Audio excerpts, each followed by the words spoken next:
Harakazuha, what brings you here today? Huh? You two know each other? Yes, the Kaedehara and Amenoma clans were both members of the Raiden Gokaden. Historically, there have always been deep links between the two clans. After I returned to Inazuma, I visited Mr. Amenoma to pay my respects. Yes, you may recall the story of the Raiden Gokaden from the Iridori Festival. Though all bladesmiths trace their craft back to the same source, over time, each of us has arrived at a different blade-making philosophy, spawning the development of different branches of the same art. As an example, the Amenoma art. There is nothing mystical to our work.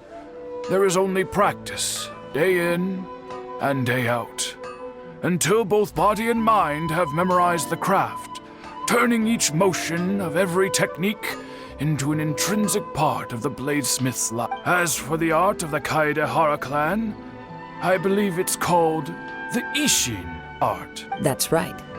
Ishin art strives for complete harmony between blade and mind from the moment that forging begins. For only a blade thus forged can capture and convey its maker's thoughts and feelings, and eventually become an extension of its wielder's will. Indeed. Most samurai choose their blades, but an Ishin blade chooses its owner. You are, without a doubt, the most worthy wielder of an Ishin blade. It gladdens my heart to see that although the Kaedehara clan has fallen on hard times, its ideals and virtues are alive and well. You overestimate me. My actions are guided by my own personal sentiments, not by any noble aspirations on behalf of my clan. But let's get back on topic. The purpose of our visit today is to gather some information on your missing nephew. We hope to assist with the investigation. It may turn out that this case is connected to another we are pursuing. Ah, yes. My nephew. I reported the case to the Tenryo Commission, but I haven't heard anything back so far. He didn't say a word before he left, which is very unlike him. I'm still completely at a loss on what to make of it, but I've done what I can so far.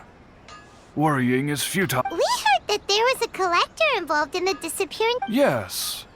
On the morning that Yuya went missing, he gave me a very cryptic look and said that he was going to give me a great gift. I believe he went to collect the item from Mr. Nagato after that.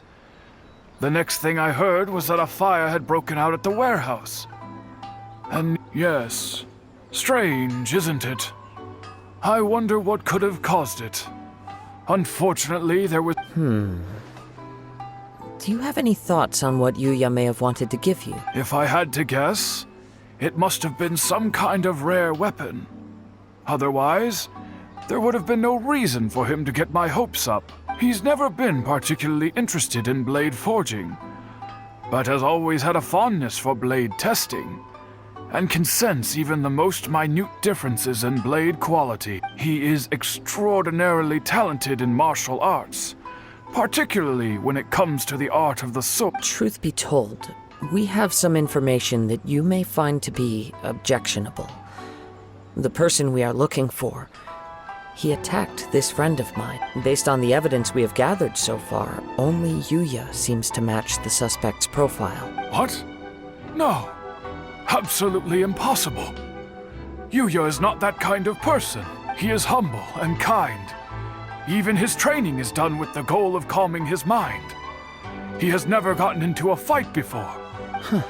Yes, if there's one thing I can say for certain, it's that Yuya would never draw his blade without a very good reason. But, with that said, it's equally out of character for him to just disappear, with neither farewell nor fair warning. I also cannot know what course of action he might be capable of if coerced, or otherwise compelled by... Anyway, should you find... Don't worry, you have our word.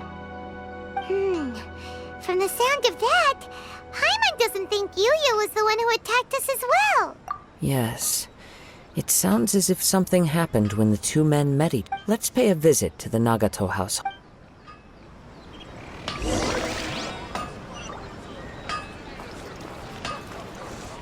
Strider.